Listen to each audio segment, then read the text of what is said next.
할렐루야. 삶의 자리에서 감사함으로 하나님께 예배드리는 모든 믿음의 심령 위에 우리 주 예수 그리스도의 은혜와 평강이 함께하기를 축복합니다. 우리 대림절은 아기 예수의 이 땅에 오심을 기억하고 다시 오실 예수님을 기다리는 절기이지요.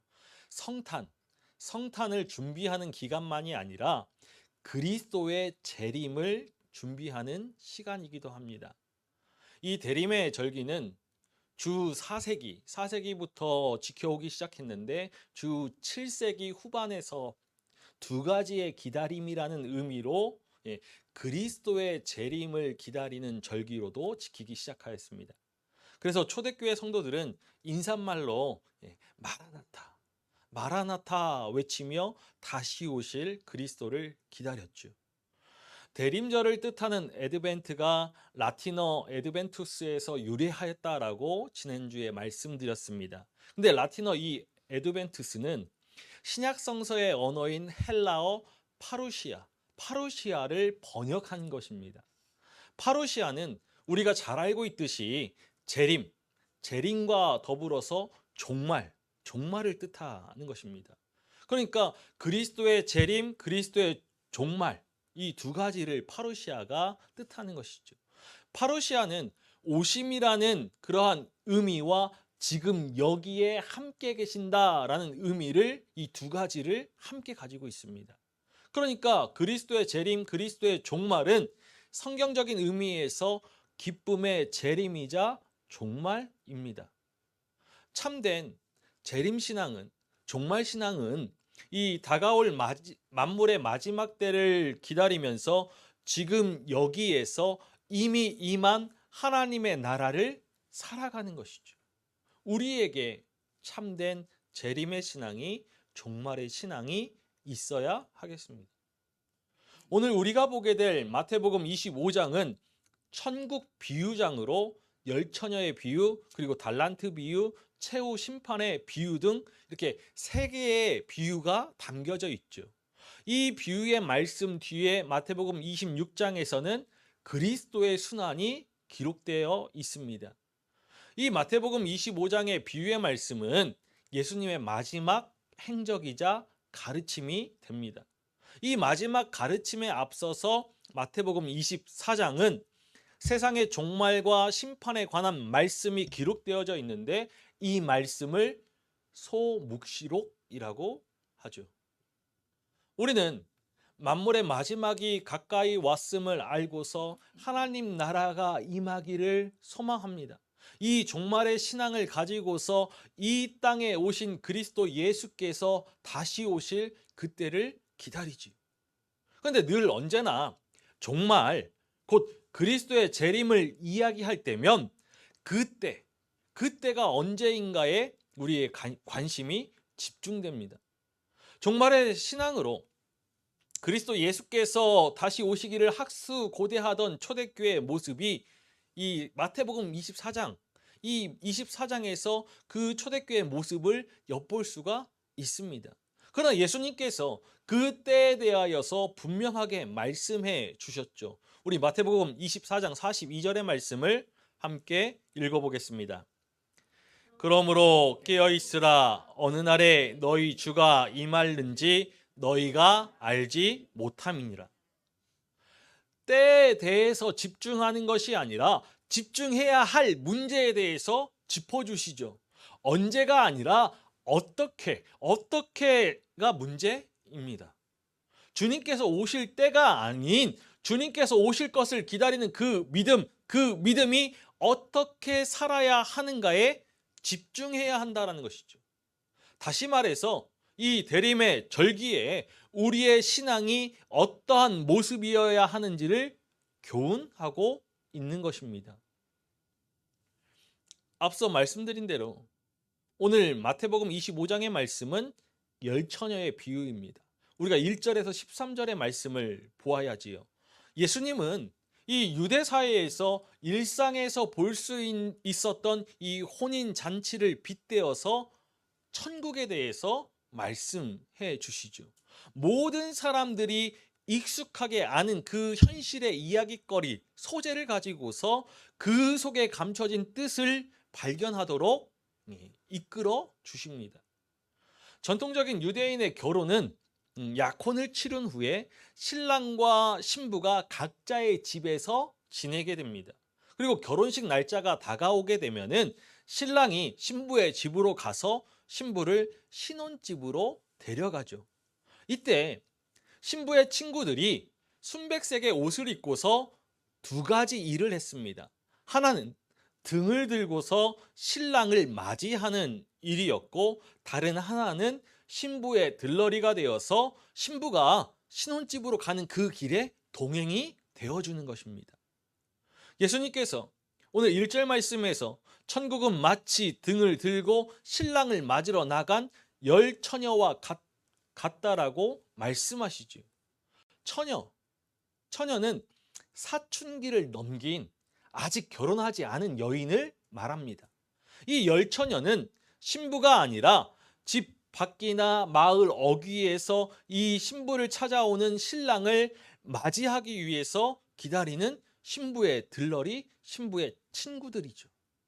당시 이 결혼식이, 혼인잔치는 보통 보름달이 뜨는 그 날에 맞춰서 날짜를 정했습니다. 이스라엘의 하루의 개념이 해가 지고 나서 그 하루가 시작되고 다시 해가 질 때 그 하루가 끝나게 되죠. 그런 의미에서 새 날이 시작되는 저녁에 신랑이 신부의 집에서 열리는 그 혼인 잔치에 도착하고 신부의 들러리들은 등불을 밝혀서 신랑을 안내하고 춤을 추면서 혼인 잔치의 그 즐거움에 참여하게 됩니다. 그런데 이 신부의 들러리, 이 열 처녀 중에 5은 미련하고 5은 슬기 있다라고 하시죠. 마태복음의 말씀은 앞서서도 이 미련, 슬기, 이 미련과 슬기에 대해서 언급해 주었습니다. 마태복음 7장에서 예수님의 말씀을 듣고 행하는 자는 그 집을 반석 위에 지은 지혜로운 사람이라고 하였죠. 그러나 예수님의 말씀을 듣고 행하지 아니하는 자는 그 집을 모래 위에 지은 어리석은 사람이라고 하였습니다. 예수님의 말씀을 듣고 행함과 행하지 않음에서 미련과 슬기가, 어리석음과 지혜가 구별되죠. 그리고 오늘 본문의 앞선 24장에서 충성되고 지혜 있는 종은 주인에게 그 집 사람들을 맡아서 때를 따라 양식을 나눠줄 자라고 하였습니다. 그러니까 지혜와 슬기는 행함, 즉 행동과 관련되어져 있는 것이죠. 소금과 빛의 비유는 너희 착한 행실을 보고서 하늘에 계신 아버지께 영광을 돌리게 하라라고 그 말씀으로 결론 지어지죠. 근데 소금이 만일 그 맛을 잃으면 무엇으로 짜게 하리요? 라는 말씀에서 맛을 잃다라는 헬라어 단어는 어리석다, 어리석게 행동하다라는 뜻을 가지고 있습니다. 그러니까 결국에 어리석음도 미련도 행실, 행동과 관련된 것입니다. 마태복음의 말씀이 전하여주는 이러한 미련과 슬기, 어리석음과 지혜는 행동과 연관해서 우리가 해석할 수 있는 것이죠.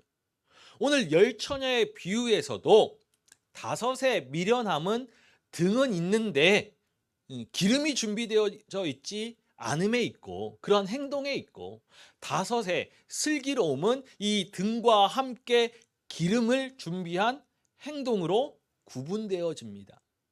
마태복음의 여러 말씀을 통해서 이 미련과 슬기, 어리석음과 지혜를 이 판단하는 기준이 행함, 행실, 행동에 있다라고 해석할 수 있죠. 그렇다면 이 미련과 슬기를 구별하는 기름은 무엇인가? 이 비유의 해석에 있어서 아주 중요합니다. 마틴 루터는 이 기름을 믿음으로 해석했습니다. 그리고 전통적으로 이 기름을 성령으로 해석하기도 했고, 주의 말씀은 내 발의 등이요 라는 그 시편의 말씀대로 말씀으로 해석하기도 하였습니다. 그러니까 이 모든 것이 완전한 해석처럼 보이지는 않습니다. 오늘 비유에서 이 기름이라는 것은 등을 태우면 자연히 점점 줄어들고 결국에는 바닥나는 것이지요. 기름이 떨어지기 전에 준비해 두어야 합니다.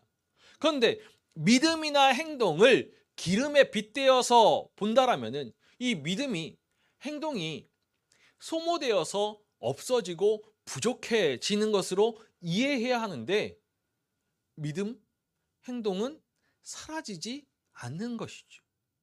더욱이 믿음은 기름과 같이 부족하다라고 해서 어디선가 사오거나 준비할 수 있는 것이 아닙니다. 행동 역시도 기름처럼 계속해서 채워야 천국에 갈 수 있다라는 말도 합당한 해석처럼 보이지 않습니다. 그런 점에서 이 비유에서 어떤 것으로도 이 기름을 해석하기에는 역부족처럼 보이죠. 그러니까 분명한 것은 등은 이 기름을 태워서 불빛을 비춘다는 것입니다. 등이 이 빛을 밝혀서 보이는 것이라면 이 기름은 보이지 않는 것이죠. 그렇다면 행동이 눈에 보이는 것으로 등이라고 말한다면 이 기름은 행동을 일으키는 근원이 됩니다. 우리가 무엇인가 행하는 그 행동의 근원에는 이 마음에서 비롯되는 동기, 아니면 우리가 맺어가는 이 관계가 있을 것인데, 이것이 바로 기름이라는 것이죠. 등이 신랑을 기다리는 그런 외적인 행동이라면, 이 기름은 신랑과의 그 관계적인 친밀한 사귐, 사랑 같은 그런 내적인 동기라고 말할 수 있습니다. 이 비유에서 기름이 떨어져서 부족하듯이 우리의 관계는 어느 순간에나 깨질 수 있고 또는 깊어질 수 있죠. 기름이 있어야 등을 켤 수 있듯이 예수 그리스도와의 깊은 사귐으로 신실한 관계를 맺는 하나님의 사람만이 그 믿음의 착한 행실, 불빛을 비출 수 있는 것입니다. 착한 행동을 할 수 있는 것이죠. 하나님을 향한 온전한 사랑이 우리 안에서 발현되어서 이웃을 내 몸과 같이 사랑하게 되듯 말입니다.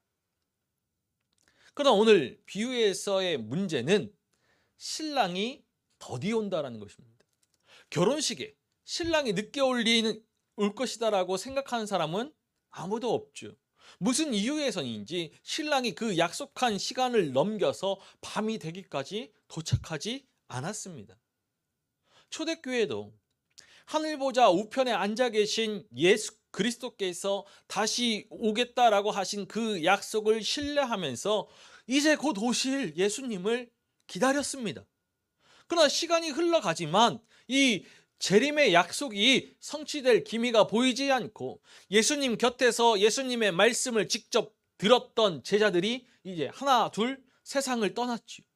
신랑 되시는 예수 그리스도의 재림은 지금 오늘까지 지연되었고, 이 재림의 지연으로 그리스도인들의 믿음과 소망이 점점 힘을 잃어가는 그러한 형국이 되고 있습니다.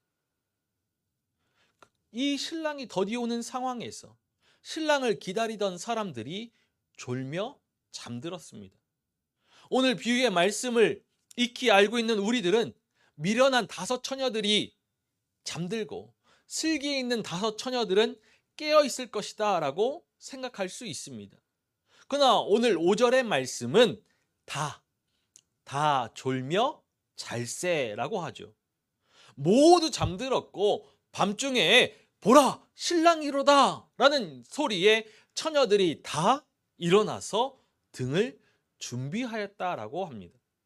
그러니까 일부는 잠들고 일부는 깨어 있었던 것들이 아니라 모두가 잠들었고 모두가 신랑이 온다라는 소리에 함께 깬 것이죠. 보라, 신랑이로다, 맞으러 나오라 라는 소리에 깨어난 처녀들이 등을 준비합니다. 이 10처녀 모두가 등을 가지고 있었죠. 그러나 미련한 5처녀는, 그리고 슬기 있는 5처녀는 이 둘의 형편이 다릅니다. 우리 마태복음 25장 8절과 9절의 말씀을 함께 읽어보겠습니다. 미련한 자들이 슬기 있는 자들에게 이르되 우리 등불이 꺼져가니 너희 기름을 좀 나눠달라 하거늘 슬기 있는 자들이 대답하여 이르되 우리와 너희가 쓰기에 다 부족할까 하노니 차라리 파는 자들에게 가서 너희 쓸 것을 사라 하니. 이 미련한 5처녀에게는 기름이 없어서 등불이 꺼져갑니다. 슬기 있는 5처녀에게 우리 등불이 꺼져가니 너희 기름을 좀 나눠달라라고 부탁하죠. 그러나 슬기 있는 5처녀가 우리와 너희가 다 쓰기에 부족할까 하며 그들의 부탁을 야속하게 거절합니다. 기름을 준비한 슬기 있는 5처녀의 이 거절이 이기적인 행동이라고 판단할 수도 있지만 그들의 거절은 슬기로운 처사이죠. 분명 그들의 대답과 같이 기름을 나눴으면 부족할 수 있습니다. 불을 붙인 그 등이 다른 등에 불을 붙이기 위해서 불을 옮겨 줄 수는 있겠지만 등 그 자체를 기름을 나눠줄 수는 없는 것이죠. 등은 자신이 가진 그 기름으로 불타 올라야 합니다. 불은 나눠줄 수 있지만 기름은 다른 사람과 나눠서는 안 되는 것이죠. 믿음의 열매와 선한 행실은 사람들에게 나누어 줄 수 있지만 이 믿음과 행동의 내적인 동기가 되는 관계, 사랑은 나눌 수 없습니다. 하나님을 향한 나누어지지 않는 온전한 사랑, 마음과 뜻과 정성과 힘을 다한 그 사랑이 필요한 것처럼 나눌 수 없는 그 관계와 사랑으로 불빛을 밝혀야 하는 것이죠. 하나님을 사랑하고 이웃을 사랑하라는 그 가장 큰 계명에 순종함으로 이웃을 사랑하고 섬기며 돌보아야 함이 마땅합니다. 그러나 하나님을 향한 사랑은 남편과 아내라 할지라도 부모와 자녀라 할지라도 나눌 수 없고 또 그리스도와의 친밀한 사귐 역시도 다른 사람과 공유할 수 없습니다. 나눠서는 안 되고 공유해서도 안 되는 것이죠. 미련한 5처녀가 기름을 사러 간 사이에 신랑이 도착하였고 슬기 있는 5처녀가 신랑과 함께 혼인잔치에 들어가자 문이 닫혔습니다. 실제 혼인잔치에서 문이 닫혔을 리는 만무하죠. 우리는 이 이야기가 예수님의 비유임을 기억해야 합니다. 예수님은 천국을 혼인잔치에 빗대어서 말씀해 주시면서 문이 닫히는 그 비상한 상황을 제시하고 계신 것입니다. 우리 마태복음 25장 11절의 말씀을 읽어보겠습니다. 그 후에 남은 처녀들이 와서 이르되 주여 주여 우리에게 열어주소서. 미련한 5처녀가 주여 주여 부르짖는데 주님께서 대답하시죠. 우리 12절 말씀을 읽어보겠습니다. 대답하여 이르되 진실로 너희에게 이르노니 내가 너희를 알지 못하노라 하였느니라. 내가 너희를 알지 못하노라. 혼인잔치 이야기가 심판의 이야기로 바뀌었습니다. 이 장면은 마태복음 7장을 떠올려 주지요. 그날 마지막 날에 많은 사람이 주의 이름으로 선지자 노릇하며 주의 이름으로 귀신을 쫓아내며 주의 이름으로 많은 권능을 행하였다라고 합니다. 그러나 예수님께서 단호하게 말씀하시죠. 우리 7장 23절의 말씀을 읽어보겠습니다. 그때 내가 그들에게 밝히 말하되 내가 너희를 도무지 알지 못하니 불법을 행하는 자들아 내게서 떠나가라 하리라. 내가 너희를 도무지 알지 못하니. 예수님께서 주님을 아는 것과 주의 이름으로 행하는 것을 구별하여서 말씀하십니다. 주님을 아는 것, 주님을 아는 것으로는 아무런 소용이 없습니다. 주님께서 우리를 아시는 것이 중요하죠. 성경의 말씀에서 안다라는 것은 이 관계의 깊은 친밀함에서 비롯되는 것이고 또 유지되는 것입니다. 그러니까 이 관계는 기름과 같이 다른 사람과 나눌 수 없는 것이죠. 열처녀는 신랑과의 관계 때문에 등을 들고서 신랑을 기다리고 있습니다. 신랑과의 친분을 외적으로 상징할 수 있는 등을 들고 있죠. 그러나 신랑 대신 주님께서 기름을 준비하지 못한 미련한 5 처녀를 알지 못하노라 라고 매몰찬 답변을 하십니다. 미련한 5 처녀는 신랑이 언제 올 것인가 생각하여서 그 시간을 계산하는 데에만 집중하였습니다.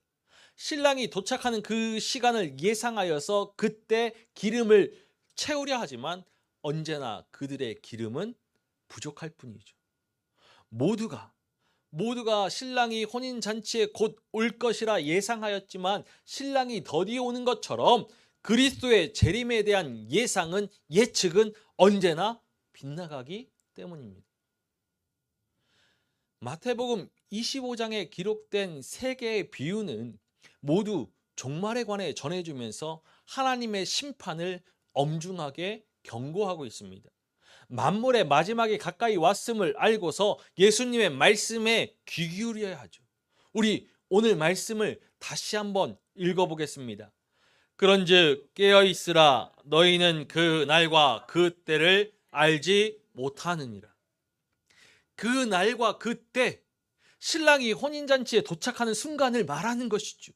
그 순간에 어둠 속에서 불빛이 밝혀지고 혼인을 축하하는 그러한 잔치가 시작됩니다. 그 날과 그 때는 구원의 실체가 드러나는 그리스도 예수의 재림의 순간이죠. 그 날과 그 때를 알지 못하기 때문에 기름을 미리 준비하는 지혜를 가져야 합니다. 관계의 깊은 친밀함, 깊은 사랑, 이것은 순간에 준비할 수 있는 것이 아닙니다.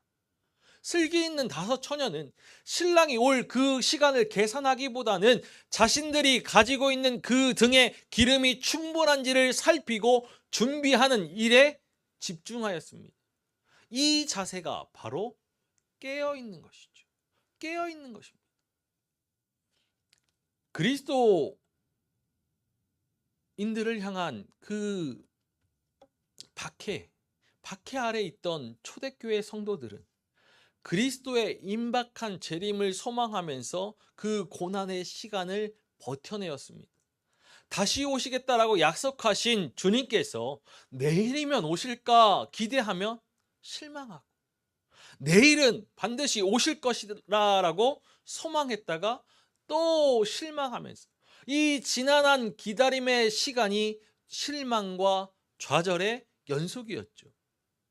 종말 신앙이 이 절망적인 현실을 극복할 힘이 되지 못하고 현실 도피적인 신앙으로 변질되기도 하였습니다. 또 때를 알지 못한 채 지연되는 그리스도의 재림으로 인하여서 하나님을 향한 그 신앙을 저버리고서 세상적인 쾌락을 추구하는 길로 빠지기도 하였죠. 오늘 비유의 말씀에서 슬기 있는 5 처녀, 그리고 미련한 5 처녀, 이 슬기 있는 5 처녀가 미련한 5 처녀와 다르게 지혜가 뛰어나서 슬기 있는 사람으로 칭함받은 것 아닙니다. 신랑이 오는 시간, 그 날과 그 때를 정확하게 알아서도 아니지요. 당시 기름은 많은 정제의 과정을 거쳐야만 얻을 수 있는 그런 노동력이 집약된 상품이었습니다. 지금보다도 더 힘든 과정들을 거쳐야만 했죠. 이 기름을 준비하는 일, 결혼식에서 가장 중요한 일입니다. 슬기 있는 다섯 처녀는 이 자신들이 감당해야 할 그 역할을 분명히 알고서 그 역할을 온전히 감당하기 위하여서 등과 기름을 철저하게 준비하였기 때문에 슬기 있다라고 칭함을 받은 것입니다. 이런 점에서 예수 그리스도의 이 땅에 오심을 기억하고 다시 오실 그리스도를 기다리는 하나님의 사람들이 가져야 할 지혜와 슬기의 비결은 분명한 것이죠. 소망을 찾을 수 없는 어둠이 가득한 이 세상의 현실 속에서도 깨어 있어 잠잠히 하나님의 때를 기다리면서 각자의 삶의 자리에서 맡은 바 믿음의 사명을 오롯이 감당하는 것입니다. 열 처녀의 비유는 그리스도의 재림을 기다리는 오늘 우리에게 질문합니다. 주님을 기다리는 당신의 기름은 충분한가? 기름이 충분한가? 결정적으로 중요한 순간, 신랑 되신 예수 그리스도께서 다시 오시는 그때 맞이할 준비가 되어 있는지, 깨어 있는지 묻고 있죠. 예수님의 비유의 말씀은 미련한, 어리석은 그 다섯 처녀와 같은 사람들을 책망하기 위하여서 선포하신 것이 아닙니다. 오히려 새로운 삶으로 초대하기 위하여서 이 비유의 말씀을 전해주신 것이죠. 이 땅에 오신 예수님의 첫 일성이 여전히 우리의 삶에 울려 퍼집니다. 때가 찼고 하나님의 나라가 가까웠으니 회개하고 복음을 믿으라. 모든 사람이 구원을 받기 원하시는 하나님께서 그의 심판을 언제까지 유보하시고 그리스도의 재림이 언제까지 지연될지 아무도 모릅니다. 그러나 분명한 것은 만물의 마지막이 가까이 왔다는 것이죠. 하나님의 때는 그 누구도 알지 못하는 시간, 알지 못하는 방법으로 임할 것입니다. 그 때는 반드시 옵니다. 하나님의 사람인 우리는 묵묵히 그 때를 기다리되 참된 하나님의 사람으로 깨어 있어 신실한 믿음의 삶을 살아가기 위하여서 더욱 힘써야죠. 그러한 깨어있는 삶을 위하여서 세 가지를 기억해야 합니다. 먼저 하나님을 향한 온전한 사랑으로 하나님과의 친밀한 교제를 나누고 깊은 관계를 맺어야죠. 하나님을 사랑해야 합니다. 기름이 있어야 등을 켤 수 있듯이 신랑 되신 예수 그리스도를 맞이하기 위하여서 기름을 준비하기 위해 힘써야죠. 기름을 준비하는 일이 각자의 몫이었듯이 하나님을 향한 사랑, 그리스도 예수와의 친밀한 그 사귐도 각자의 몫입니다. 우선 하나님을 사랑해야 합니다. 그리고 율법의 완성인 사랑으로 이웃을 사랑해야죠. 우리 로마서 13장 8절의 말씀을 함께 읽어보겠습니다. 피차 사랑의 빚 외에는 아무에게든지 아무 빚도 지지 말라. 남을 사랑하는 자는 율법을 다 이루었느니라. 하나님을 향한 사랑이, 하나님을 향한 온전한 사랑이 우리 안에 충만하여서 이웃을 사랑하는 데까지 이르러서 등불을 비추어야 합니다. 등불을 밝히 비추어야지. 그리고 마지막으로 어둠의 일을 벗고 빛의 갑옷을 입어야 합니다. 우리 로마서 13장 12절의 말씀을 함께 읽어보겠습니다. 밤이 깊고 낮이 가까웠으니 그러므로 우리가 어둠의 일을 벗고 빛의 갑옷을 입자. 우리의 구원이 가까웠음을 깨닫고 빛 대신 그리스도께 속한 하나님의 사람으로 예수 그리스도로 옷 입고 하나님의 뜻을 이루는 믿음의 삶을 살아야 하는 것입니다. 하나님을 사랑하고 이웃을 사랑하며 빛의 갑옷을 입어야 하는 것이죠. 지난 한 주 평온한 일상의 그 고요함을 깨뜨린 뜬금없는 그러한 계엄령 선포로 인하여서 국민들이 몸서리치며 불안에 떨었습니다. 누군가는 과거에 경험하였던 아픈 역사를 다시 떠올려야만 했고, 또 누군가는 역사책에서만 볼 법한 그러한 시대착오적인 폭거를 경험해야만 했습니다. 이 불안과 두려움은 사라질 줄 모르고 한 주간 지속되었죠. 이 역사의 순간을 살아가는 이 나라의 국민이기 때문에, 또 하나님 나라의 공의와 정의, 평화와 생명을 갈망하는 신앙인이기 때문에 비통함을 금할 수 없는 현실이었습니다. 이 나라와 민족의 엄중한 이 역사 현실 앞에서 우리는 책임 있는 믿음의 삶으로, 선한 양심으로 반응해야 합니다. 우리의 기도가 우리가 살아가는 우리의 삶의 자리를 위하여서 마땅히 행해야 할 믿음의 자세라면, 우리가 두 발을 딛고 살아가는 나라와 역사를 위해서 기도해야 합니다. 하나님의 사람인 우리는 이 땅에 오직 정의가 물같이, 공의가 마르지 않는 강같이 흐르도록 기도해야 합니다. 흑암이 깊은 이 땅에 어둠을 뚫고서 생명의 빛으로, 평화의 빛으로 성탄하시는 그리스도의 사랑과 그리스도의 평화의 은총이 이 땅에 가득하기를 기도해야 합니다. 역사의 주인 되신 하나님은 정의와 공의를, 사랑과 평화를 간구하는 우리 한 사람 한 사람의 기도를 들으시고, 하늘에서와 같이 땅에서도 하나님의 선하신 뜻이 이루어지도록 역사할 것입니다. 우리 모두가 이 나라와 이 민족을 사랑하는 그 마음으로 기도의 불빛을 밝히 비춰야 할 때입니다. 열처녀 비유는 한밤중에 외치는 소리를 듣고서 잠에서 깨어나야 하는 종말론적 신앙을 가진 하나님의 사람들에게 들려준 이야기 말씀입니다. 어둠이 가득한 세상은 우리의 영혼이 빛으로 오신 주님을 바라보지 못하게 하여서 영혼의 잠에 빠지게 만듭니다. 스스로는 깨어 있는 줄 알지만 어둠에 갇힌 잠든 사람들이 많죠. 이제는 예수님의 말씀에 귀 기울여서 깨어 있어야 할 때입니다. 하나님의 부르심을 입은 하나님의 사람들과 함께 모든 것이 합력하여서 선을 이루는 하나님 나라를 세우시고자 하는 그 하나님의 뜻에 동참해야 할 때입니다.